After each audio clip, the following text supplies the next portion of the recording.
I gave birth in 4 hours, no epidural, no stitches. I was told that giving birth on your due date as a first time mom was very, very rare. My name is Sasha Cha, and welcome to my channel. I am an artist, a singer, and a new mom. Hey, I'm going to be sharing something very personal, but it is Mother's Day weekend. Therefore, I said, you know what? I think it's time. So I gave birth in 4 hours, no epidural, no stitches. First of all, I was told that giving birth on your due date as a first time mom was very, very rare. So my due date was July 13th, 2024. It was a Friday night. Me and Devontae, my partner, we go out to a family friend house party, really just low key. There was food, and then there was mothers, and we were just sharing our stories, and everybody was like, what are you doing? Like, tomorrow's your due date. What are you doing outside? It's almost midnight. I'm like, guys, I feel great. I don't feel anything. I was just like, everything's good, guys. So I ate some food, we chilled, we talked, and then we went home. Saturday, July 13th. I'm feeling great as usual. In the morning time, me and Devontae, we have sexy time. Then I go shower, he gets ready to go to gym. I'm making my breakfast, and I'm like, ooh, I feel something. I thought it was leftover from the fun time, which is weird because I never feel that way. So I already knew, like, okay, maybe I gotta shower again, whatever. Devontae goes to the gym, and I am just doing my morning routine. I'm on the bouncing ball, doing my stretches. And all of a sudden, ooh, I feel a little bit of water coming out, and I'm like, wait, what is that? So I stand up, I look down, and I see some trickling, literally water trickling down. And I'm like, wait, is this it? So I'm like, okay, chill, relax. My mind is going, like, thinking, like, what did my midwife say? I just couldn't remember anything. Like, whatever your midwife or doctor or gynecologist tells you what's supposed to be happening, everything goes out the window. Like, you don't remember anything. So I call my midwife. It goes to the voicemail. I leave a voice message saying, hey, my water broke. What am I supposed to do? I'm feeling great, mind you. So then I called Devontae. I'm like, hey, babe. And he had just made it to gym, which is about 30-minute walk. So I think my water broke. I'm reading the book. I'm trying to go through my notes. Let me just wait until my midwife calls back. He's like, perfect. So then my midwife calls back like 15 minutes later. And I'm like, hey, so this is what's going on. Like, I'm feeling great. I don't feel anything. He's like, perfect. So you know what? Go shower, go eat some food, and just relax. And I'm like, okay, yeah, no problem. And I'm like, wait, I'm feeling a little bit of a pain there. And he's like, okay, so that's maybe your contractions. And I'm like, okay. So as I'm talking to him, they get stronger and stronger. All I'm thinking is that I had 4 items that I needed to put in my hospital bag, and I had to get that done. I am just freaking out a little bit, but I'm trying to keep calm. And as I'm continuing talking to him, I'm feeling the pain, and the cramps are strong. So he's listening to me. He's calculating how many seconds in between contractions. And all of a sudden, I feel so emotional. Like, when you get emotional during your period and you just start crying for no reason, this is exactly what happened. I started crying because I'm like maybe overwhelmed, maybe excited, maybe nervous, all of that. So then he's like, listen, just go shower and relax. And I'm like, wait, what? Like, you want me to just shower and eat and relax? Like, I can't.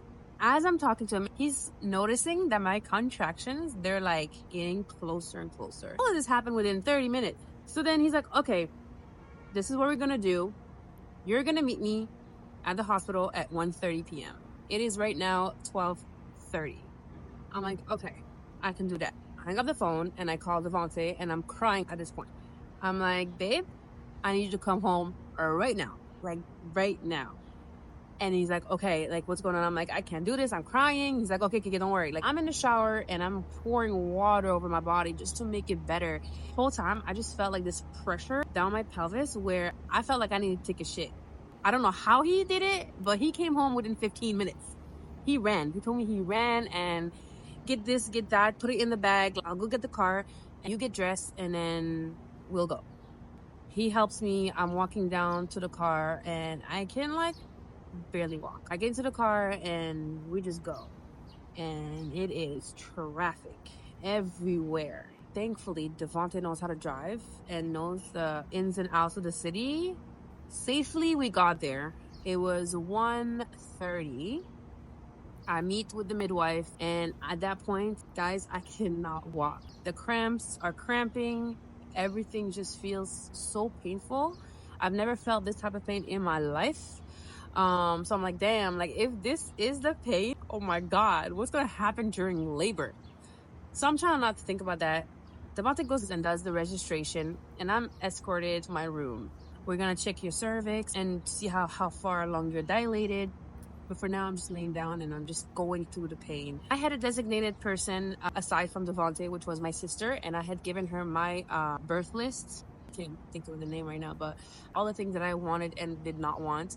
That was helpful because it is true when you're in pain, when you can't think or remember of like what you want done, it's hard to think, y'all. So I had given her my birth list, and the midwife decides to check my cervix and see how far along I'm dilated. And at that point, I'm already 5 centimeters dilated. So everything's moving so fast. Like I had an outfit ready, I had all my stuff packed perfectly so I can prepare for this, but everything's just moving so fast. I'm just like breathing, trying to remember everything that I had learned in all the classes that I'd taken, the breathing exercises, the stretches exercises. But guys, I'm just on the freaking bed, sitting there, laying there in pain, can't even move. So my sister arrives finally. She housed me to the washroom. I needed to pee so bad. It wasn't working. I decided to try taking a shower because they said the shower water would help.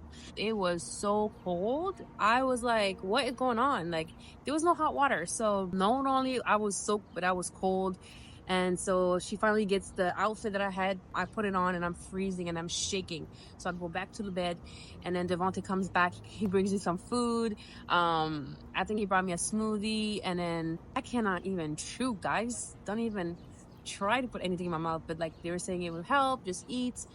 Midwife operates with a second midwife, and because everything happened so fast, the second midwife was stuck in traffic. Therefore, it was just him. My sister puts on the good frequency music. It was really helping. At some point, I'm like, okay, guys, I cannot do this. I need something. Like, I said okay to the laughing gas. They brought me a canister of laughing gas, and the first inhale for anybody who had tried mushroom and knows the feeling of getting high, I was like, I looked up to Devontae and I said, baby, I got this.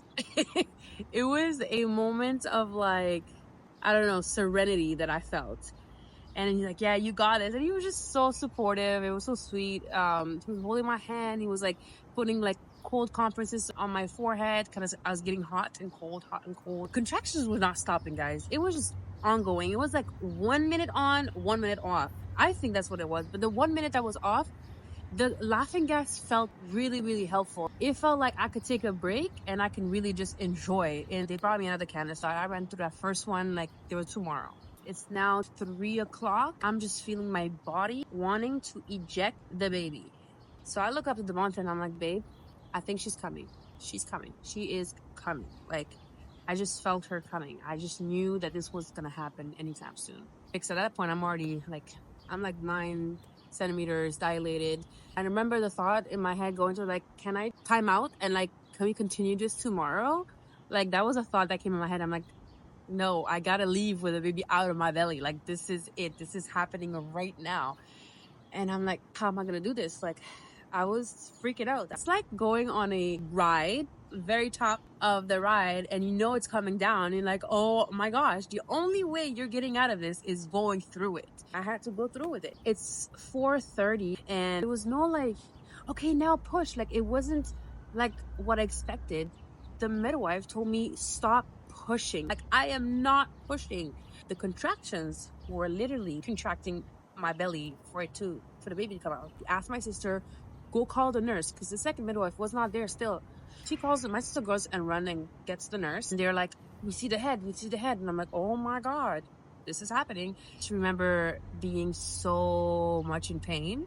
When it came to the crowning, it felt like dry sex. In my head, I'm like, can we bring some lube? Like ripping skin. It was just, the crowning part was the most intense part of the delivery, I think, besides the contractions.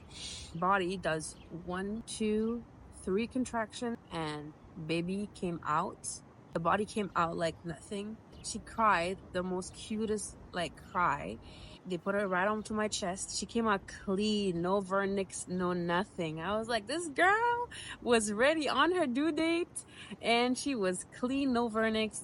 They put a cover on her. I asked them not to like wipe too much of it because I wanted to keep it. Got on my chest and lashed right away on my boob, and I was just in awe. I was like, this whole baby was inside of me. This cute little munchkin. I was like, this is so magical. Like, it was so beautiful. It was painful, but it was so beautiful. The midwife is like ready to now deliver the placenta, which is another thing that like you're not really like thinking of. I'm like, you just guide me and tell me. So he was asking, like, he pressed his hands on my belly and he was trying to like push it out. And he's like, okay, push, push. I think 2 pushes and the placenta came out. The doctor did open it up and like kind of showed us how it looks. It looked like a beautiful heart. I mean, this whole process is so magical, and like just our body, what it is capable of doing. The period cramps that we already get, let alone giving birth. I mean, we go through so much. I have so much respect for all the women in the world. This was my birth story, guys. Overall, I have a good pregnancy, so I would love to share that with you guys. Just let me know and come pregnancy. So if you're a new mom watching this, I just want to tell you that every pregnancy is different and your story will be different than everybody else's. Yes, I wish for you to have the best labor. I know it is a moment where you're anxious, you don't know when it's going to happen, you don't know how it's going to happen. Just try to stay positive. And again, every pregnancy is different. I'm just sharing this because I remember when I was pregnant and I was watching labor videos and I needed more information and details. Please let me know your story in the comments. How was your labor? Again, I'm a new mom, so my goal here is to create a community and like grow together and obviously just learn from each other because I'm new to this and I love to learn and I love to share. This is obviously so new to me, sharing my personal life on social media like that. Obviously, I do my music, but I feel like we need to be more transparent because I don't know who I can inspire.